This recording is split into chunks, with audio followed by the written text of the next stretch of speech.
जय हिंद सभी को। चलिए दोबारा मिलकर अच्छा लगा। आज का हमारा टॉपिक होने वाला है सेविंग्स और इन्वेस्टमेंट की साइकोलॉजी। ठीक है, सेविंग्स और इन्वेस्टमेंट आप बेटर जानते हैं, लेकिन साइकोलॉजी के पर्सपेक्टिव से समझने की कोशिश करेंगे। ऐसा क्यों? क्योंकि आप बचपन से सुने होंगे अमीर और गरीब में मोस्टली सोच का फ़र्क होता है। तो क्या वाकई में साइकोलॉजी इतनी इंपॉर्टेंट है? इसको समझने की कोशिश करेंगे। ठीक है, शुरुआत करने से पहले एक बहुत पुरानी कहावत से स्टार्ट करते हैं। ठीक है, वो कहावत क्या थी? बाप बड़ा ना भैया, सबसे बड़ा रुपया। अब इस बात को मानते भी होंगे। देखिए, मनुष्य में देखे जाए तो मनुष्य में आप किसी भी धर्म से हो, किसी भी जाति से हो, किसी भी भगवान को मानते हो, किसी भी ईश्वर को मानते हो, लेकिन एक ईश्वर और है, वो है पैसा। मानते होंगे इस बात को। नहीं मानते तो आप झूठ बोल रहे हैं कहीं ना कहीं। पैसा तो है भैया, ऐसा है, सबसे बड़ा पैसा है। अब बात करते हैं पैसा किसको चाहिए? सबको चाहिए। अगर बात करें पैसे की तो सबको चाहिए, लेकिन प्रॉब्लम क्या है? केवल चाहने से पैसे नहीं आएंगे।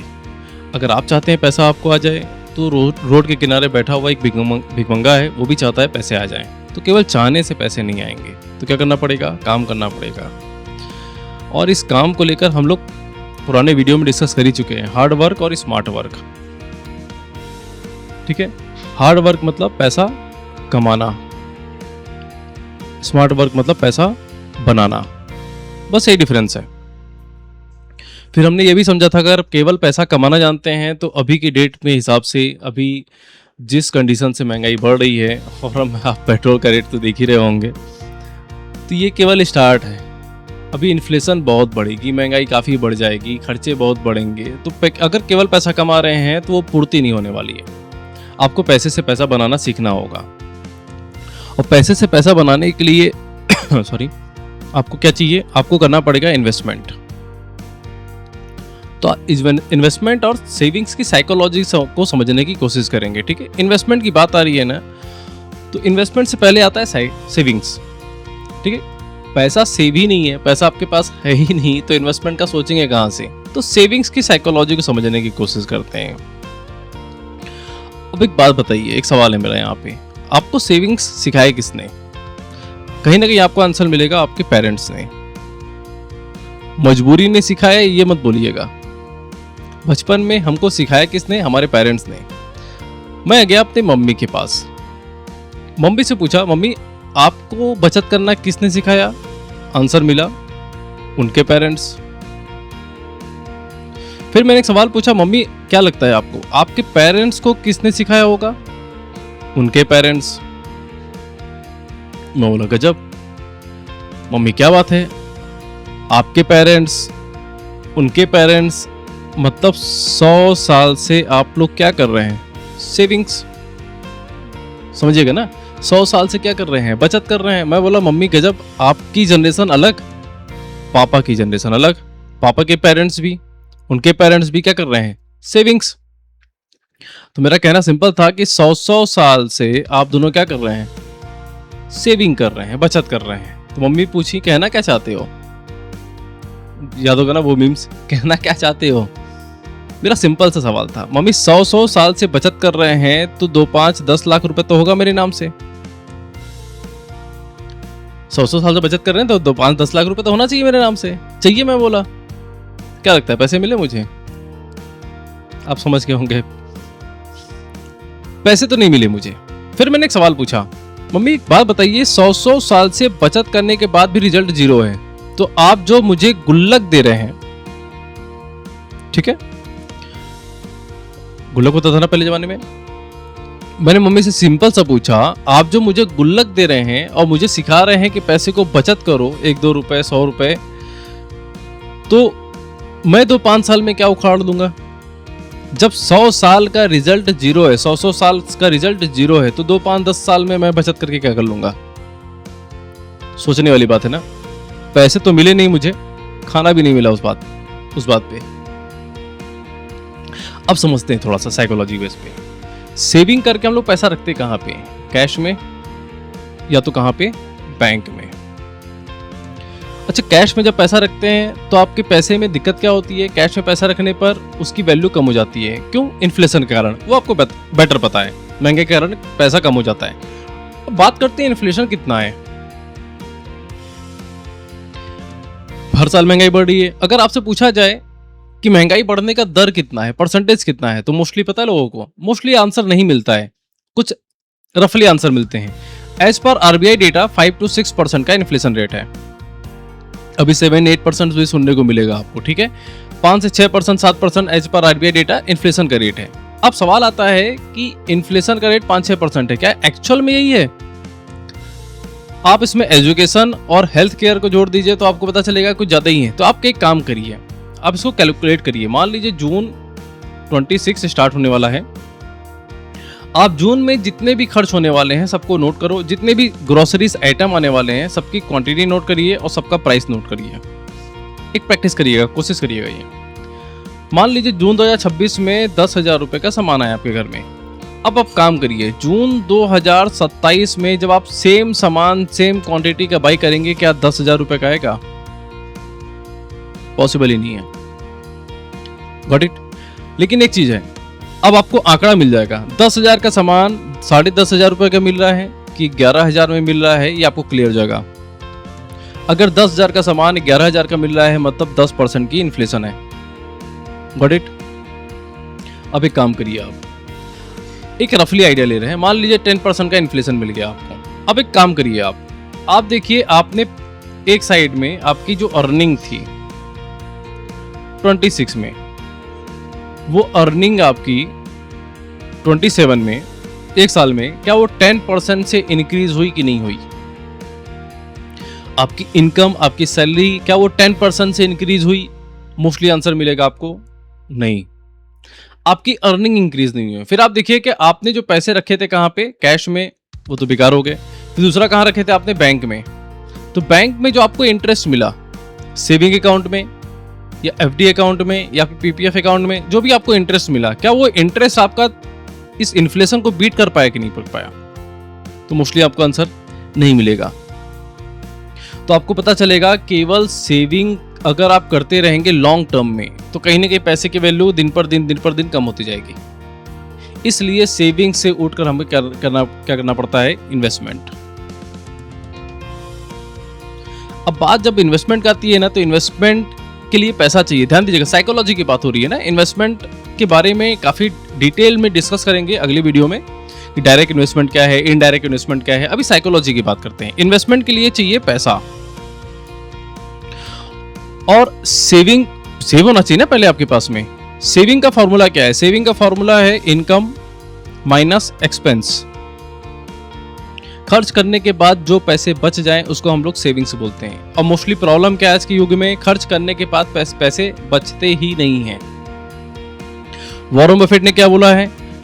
इनकम माइनस सेविंग पहले करो, फिर जो बच जाए उसको एक्सपेंस करो। कहने में तो आसान लगता है, लेकिन पॉसिबल क्यों नहीं हो पाता है? क्योंकि इनकम में सेविंग्स को पहले कम करना पड़ेगा। मान लीजिए 10,000 रुपए की आपकी इनकम आई, अब आपका मूड बन रहा है कि 2,000 रुपए में सेव करूंगा। केवल सेव करने से कुछ नहीं होगा, उस पैसे को सेव करने के बाद कहीं ना कहीं इन्वेस्टमेंट करूंगा। अब मान लीजिए प्लान करते हैं, फिर जो बच जाएगा आप उसको एक्सपेंस करेंगे। लेकिन प्रॉब्लम क्या है? प्रॉब्लम है इस फॉर्मूला में, प्रॉब्लम क्या है ना, आपको पहले सेव करने के लिए आपको शौक मारने पड़ेंगे।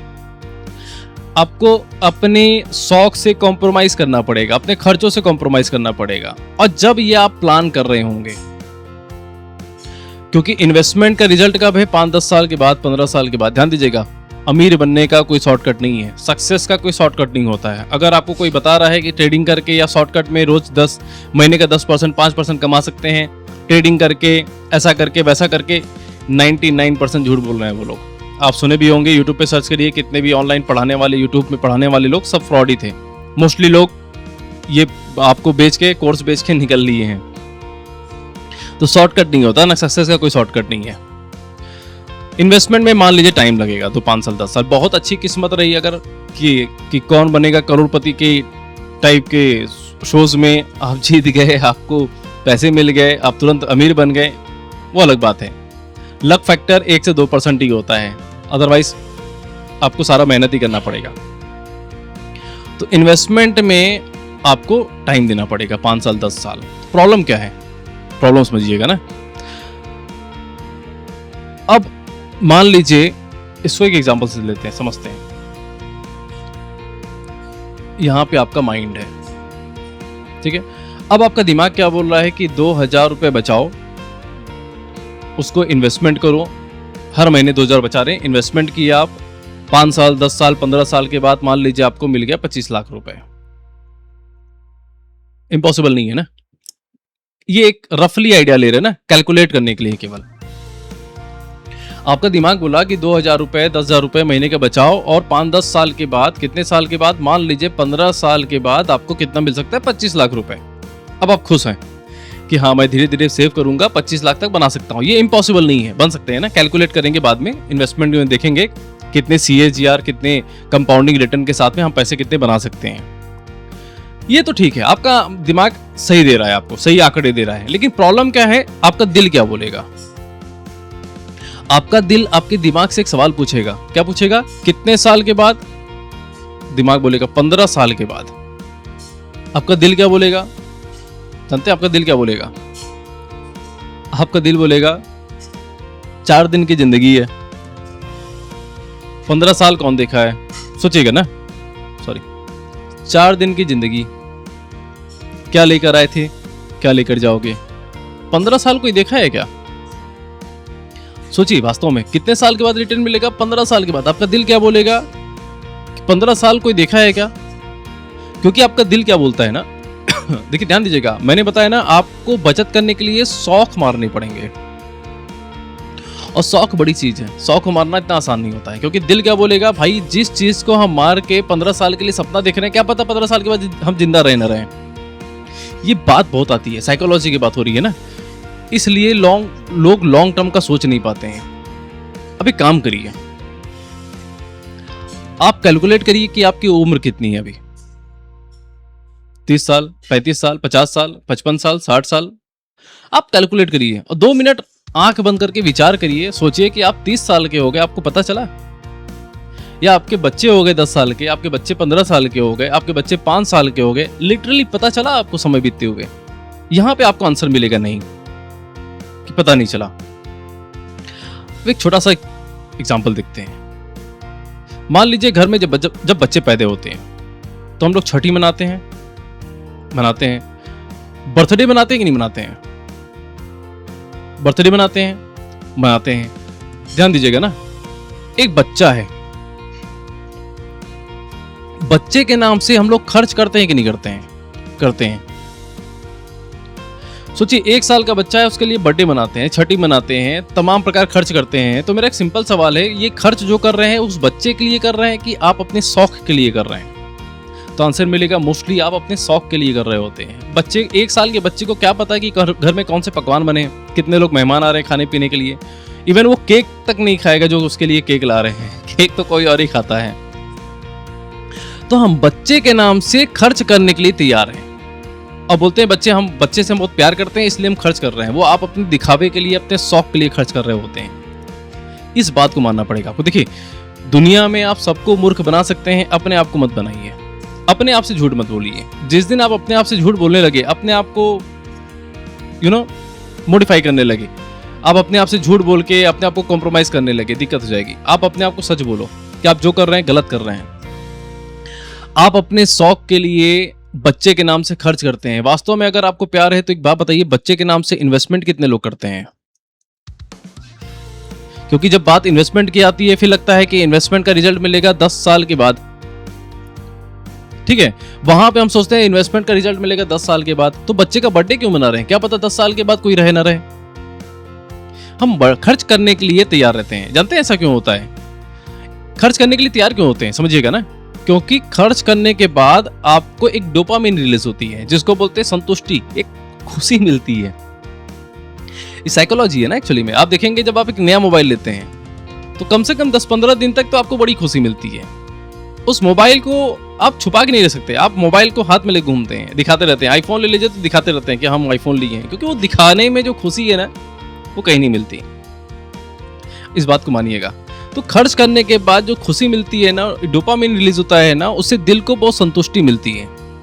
और दिमाग क्या बोल रहा है, 15 साल के बाद खुशी मिलेगी आपको। तो 15 साल आपको अमीर तो बनना है, लेकिन रातों रात बनना है। इसलिए हम इन्वेस्टमेंट नहीं कर पाते हैं इस साइकोलॉजी के साथ से, इसलिए हम लोग इन्वेस्टमेंट नहीं कर पाते हैं, क्योंकि इन्वेस्टमेंट के लिए लॉन्ग टर्म का सोचना पड़ता है। तो एक काम करना होगा आपको, अब आपको आंकड़े अच्छे देने होंगे। अगर दिल और दिमाग की लड़ाई में दिल को हराना है, दिमाग को जिताना है, तो आपके पास आंकड़े अच्छे होने चाहिए। आंकड़े मतलब आपके पास ये आंकड़े होने चाहिए कि आपका बच्चा है, जब आप पैदा हुआ था, छठी मनाए, खर्च किए, बर्थडे मनाए, अगर उस टाइम पे उसके नाम से 5,000 रुपए, 10,000 रुपए इन्वेस्टमेंट किए होते, तो आज 10,000 रुपए कितने रिटर्न्स बने होते। ये आपको कैलकुलेट करना आना चाहिए।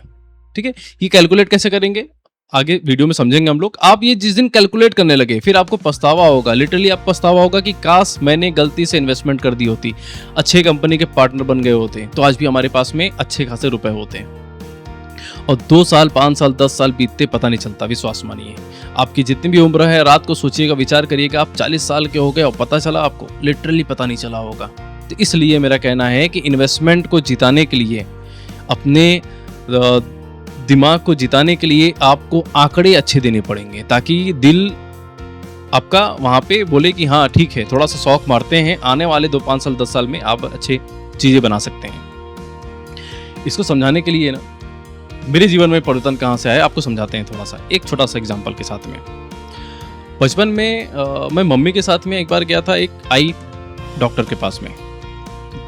मुझे स्पेक्स बहुत बचपन में लग गए थे, क्लास 7 में ही मुझे स्पेक्स लग गए थे।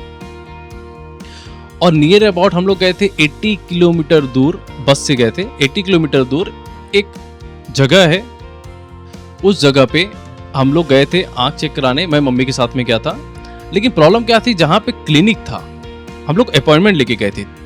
3 बजे की अपॉइंटमेंट मिली थी, भारी गर्मी के दिन में 3 बजे की अपॉइंटमेंट थी। और जहाँ क्लिनिक था वो कोई सॉरी बहुत बड़े हॉस्पिटल्स के पास में नहीं था, वो एक स्लम्स एरिया था। मतलब वहाँ पे पहले चलते थे रिक्शाज, ठीक है, रिक्शा चलते थे, जो हाथ से चलाने वाले लोग होते थे, बैठा इंसानों को बैठा के हाथ से चलाते थे, रिक्शा चलाते थे।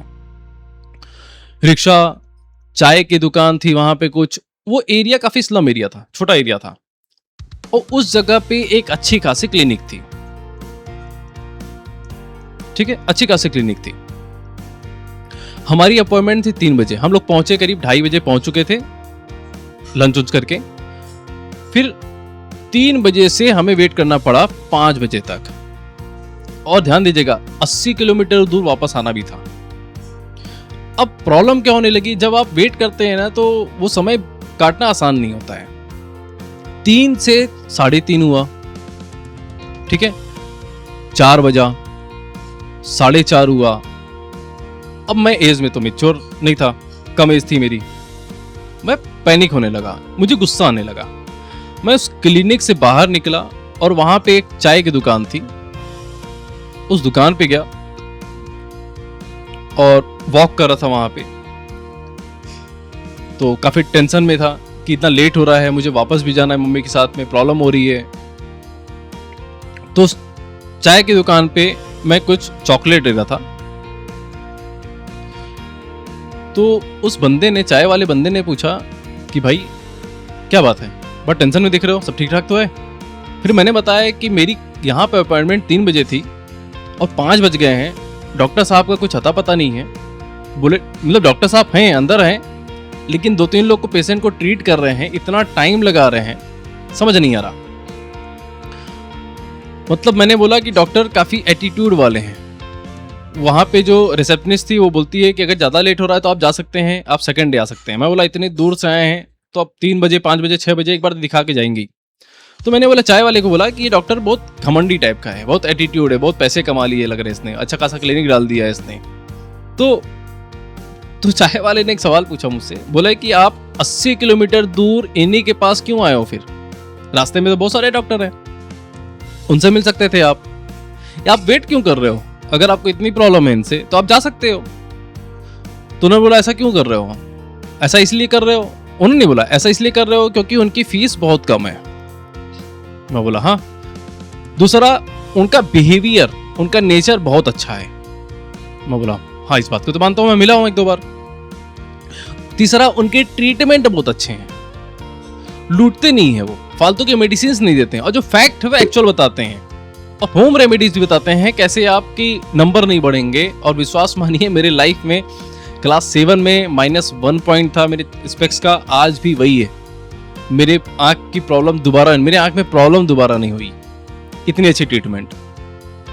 तो इस बात को तो मैं मानता था उस टाइम पे, फील किया है 2 साल में, करीब 2-2.5 साल में फील करने लगा कि बात तो सही है आपकी, इसलिए इतने दूर से आया हूं। तो उन्होंने एक बात बोली, उन्होंने क्या बोला कि जो डॉक्टर है ना वो मेरा बेटा है। मैं दंग रह गया, उनकी इनकी कंडीशन देखने लगा मैं ऊपर से नीचे। एक चाय वाले की दुकान, रिक्शे वाले की जगह, पहले रिक्शा वाले थे, वो बताया कि मैं रिक्शा वाला था, चाय चला रहे हैं अभी, बैठे हैं। उनके ऊपर से नीचे कंडीशन देख के तो मुझे नहीं लगा कि डॉक्टर के बेटे, मतलब डॉक्टर इनके बेटे हैं। मुझे लगा शायद झूठ बोल रहे होंगे। तब से मुझे अंदर से कॉल आया, हमारी टाइम लगे, अपॉइंटमेंट आ गई, तो हम लोग अंदर गए। जब डॉक्टर मेरी चेकिंग कर रहे थे, लास्ट में मुझसे रहा नहीं गया, तो मैंने एक सवाल पूछ ही लिया डॉक्टर साहब से। डॉक्टर साहब से मैंने पूछा कि डॉक्टर साहब, मुझे बाहर एक बंदे से मुलाकात हुई, चाय वाले थे, और वो बोल रहे हैं कि आप उनके बेटे हैं। तो डॉक्टर मुस्कुराने लगे, बोले हाँ वो मेरे पिताजी हैं। मैं अचंभा हो गया, कैसा कैसे, कहीं रियल है? तो चाय क्यों बेच रहे हैं? वेल स्ट्रक्चर्ड आपका क्लिनिक है, तो चाय क्यों बेच रहे हैं? बोले बस उनका शौक है। तो बोला सर कुछ तो स्टोरी बताइए।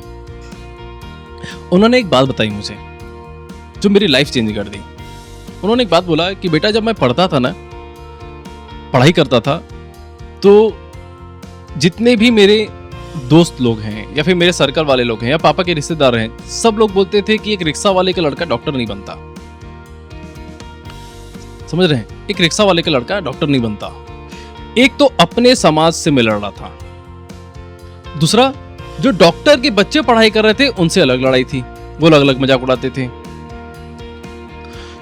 तीसरा, ये दोनों को तो मैं झेल लेता था।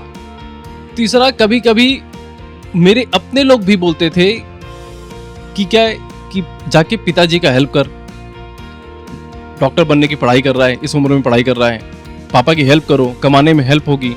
ये सारी चीजों को झेलता था मैं। लेकिन बोले मुझे पता था कि जो मैं पढ़ाई कर रहा हूं, ध्यान दीजिएगा ना, उन्होंने बोला जो मुझे पता था कि जो मैं पढ़ाई कर रहा हूं, पढ़ने में अच्छा हूं, अगर मैं कंटिन्यू करते जाऊं तो मैं डॉक्टर बन सकता हूं, हायर चांसेस है मैं डॉक्टर बन सकता हूं, क्योंकि मेरी अंडरस्टैंडिंग अच्छी थी, मुझे समझ में आता था, टेक्निकल चीजें मुझे समझ में आती थी, जो भी टर्मिनोलॉजी है। उन्होंने एक बात बोला, कई लोग हैं जो पढ़ते हैं केवल दिखाने के लिए, 5 साल से तैयारी कर रहे हैं, क्यों कर रहे हैं? लोगों को दिखाने के लिए। लेकिन एक्चुअल जब उनसे पूछा जाता है, या एक्चुअल अपने आप से झूठ बोल रहे होते हैं कि हम तैयारी कर रहे हैं, हम पढ़ाई कर रहे हैं। ऐसे में नहीं होता। बोले कि आपको फील हो जाता है, बहुत जल्दी फील हो जाता है कि आप जो कर रहे हैं उसमें सक्सेस मिलने के चांसेस कितने हैं।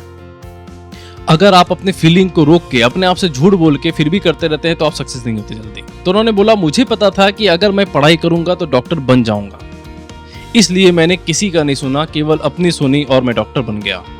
और बोले मुझे एक और चीज पता था कि अगर मैं डॉक्टर बन गया तो आने वाली जनरेशन कभी रिक्शा नहीं चलाएगी, आने वाले मेरे पूरे खानदान में कोई रिक्शा नहीं चलाएगा। ये मेरी वादा था, ये वादा था मुझे अपने आप से कि एक बार मैं डॉक्टर बन गया तो मैं पूरी जनरेशन को चेंज कर सकता हूं। ध्यान दीजिएगा ना, पूरी जनरेशन को चेंज कर सकता हूं। पूरी जनरेशन को चेंज करने की पावर है मेरे में। आसान नहीं होता ना एक जनरेशन को पूरा चेंज करना। बोले पूरी जनरेशन को चेंज करने की पावर है मुझे अगर मैं डॉक्टर बन गया। और मैं जिस तरीके से पढ़ रहा हूं, जो चीजें मुझे समझ में आ रही है, मुझे कंफर्म था कि मैं डॉक्टर बनूंगा, और मैं डॉक्टर बन गया। आज बोले कि इसके बाद कोई मेरे पूरे खानदान में कोई रिक्शा नहीं चलाएगा। और literally he was a famous doctor. शायद गूगल पे ये डेटा अवेलेबल हो तो मिल जाएगा आपको। उन्होंने मेरे से एक बात पूछा क्या करते हो, कौन से पढ़ाई कर रहे हो। मैं खुद कंफ्यूज था उस टाइम पे। और आई थिंक देखेंगे आप, जब भी हम लोग बच्चे होते हैं ना, 10 में 12 में कंफ्यूज होते हैं मोस्टली, क्या करना है, कैसे करना है। लोगों से पूछते हैं सर इंजीनियरिंग कर लें, डॉक्टर कर लें, समझ में नहीं आता।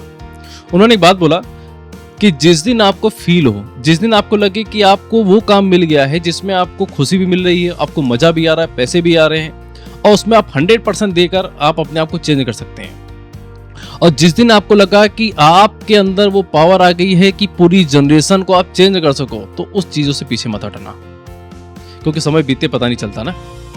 तो विश्वास मानिए, इन्वेस्टमेंट कुछ ऐसा ही है। इन्वेस्टमेंट में इतनी पावर है कि आप आने वाली जनरेशन को चेंज कर सकते हैं। अब जब इन्वेस्टमेंट में इतनी पावर है कि जनरेशन को चेंज कर सकते हैं, तो इन्वेस्टमेंट कोई आसान चीज नहीं हुआ ना। ऐसा नहीं कि आप यूट्यूब पे देखे ये कंपनी अच्छी है, XYZ कंपनी अच्छी है, इसको ऑर्डर मिलने वाले हैं, आप इन्वेस्टमेंट किए और रेट गिर गए, फिर आप परेशान हो रहे हैं, अरे यार इन्वेस्टमेंट करते हैं तो रेट गिरता है, मार्केट गिर जाता है। ऐसा नहीं होगा। ध्यान दीजिएगा, इन्वेस्टमेंट करने के लिए 3 चीज बहुत जरूरी है। इन्वेस्टमेंट के लिए सबसे पहले जरूरी है ट्रस्ट। किस पे ट्रस्ट? आपको अपने ऊपर ट्रस्ट होना चाहिए। किसी के कहने पर इन्वेस्टमेंट कर रहे हैं तो विश्वास मानिए आपका ट्रस्ट दूसरे के ऊपर है। मान लीजिए रवि आर्य जी बताए, रवि आर्य सर बोले आपको कि ये XYZ कंपनी है, खरीद लीजिए। कल को वो प्राइस गिरने लगा तो किस पे ब्लेम करेंगे? रवि आर्य को करेंगे आप। तो ट्रस्ट किस पे होना चाहिए? ट्रस्ट खुद पे होना चाहिए। तो ट्रस्ट कैसे होगा? ट्रस्ट होगा आपको नॉलेज के बेस पे। अगर आपको नॉलेज होगा तो ही आपको ट्रस्ट होगा, और ट्रस्ट होगा तो ही पेशेंस होगा। ध्यान दीजिएगा ना, पेशेंस होगा तो डिसिप्लिन होगा। 3 स्तंभ बोले जाते हैं शेयर मार्केट में या फिर निवेश की दुनिया में सक्सेस होना है तो 3 स्तंभ चाहिए, ट्रस्ट, पेशेंस, डिसिप्लिन। क्योंकि हम केवल पेशेंस देखते हैं। अब देखिए, मोस्टली आप क्या देखते हैं? पेशेंस देखते हैं कि 10 साल 15 साल इन्वेस्टमेंट करके छोड़ना पड़ेगा तो पैसे बनेंगे। बहुत सारे लोग हैं जो गलत कंपनी में पैसा लगाया, 10 साल हो गए, 15 साल हो गए, उनके लॉस में ही है। अब देखिए, बहुत सारी कंपनी, ऐसा नहीं कि हर कंपनी बढ़ती है, हर कंपनी का प्राइस बढ़ेगा, हर कंपनी प्रॉफिट में आएगी, ऐसा नहीं है। टेलीकॉम सेक्टर में एक कंपनी आई जो पुरानी बहुत सारी कंपनी आज गायब हो गई हैं। तो यहाँ पे पेशेंस से केवल काम नहीं बनेगा। क्या आप लिए, छोड़ दिए, बहुत सारे पैसे बन गए। पेशेंस के साथ साथ आपको ट्रस्ट करना पड़ेगा। ट्रस्ट के लिए चाहिए नॉलेज, और इस चैनल को शुरुआत किया गया है ताकि नॉलेज को दिया जाए। इवन आपको डिटेल नॉलेज चाहिए तो आप क्या कर सकते हैं? मैंने बताया कि हमारी बुक भी है, decoding the Indian stock market, the foundation. 3 book, 3 series है। आप किताब पढ़ के भी काफ़ी नॉलेज ले सकते हैं। ध्यान दीजिएगा, यहाँ पे कुछ बेचने का विचार नहीं है हमारा। कोर्स उस नहीं बेच रहे हैं, बुक तो बेच रहे हैं। कोर्स बेचने का प्लानिंग नहीं है हमारा। एक नॉलेज शेयर करने के लिए इस चैनल को स्टार्ट किया गया है ताकि आपकी नॉलेज बढ़ेगी तो ट्रस्ट बढ़ेगा तो पेशेंस होगा तो डिसिप्लिन वे में आप इन्वेस्टमेंट करेंगे और एक लॉन्ग टर्म में एक अच्छा वेल्थ क्रिएट करेंगे और पैसे से पैसा बनाना जानेंगे। ठीक है, सेशन इसी के साथ में मैं यहीं पेंड करूँगा, और आपसे रिक्वेस्ट है, अगर पसंद आया होगा तो लाइक और सब्सक्राइब जरूर करें। Thank you.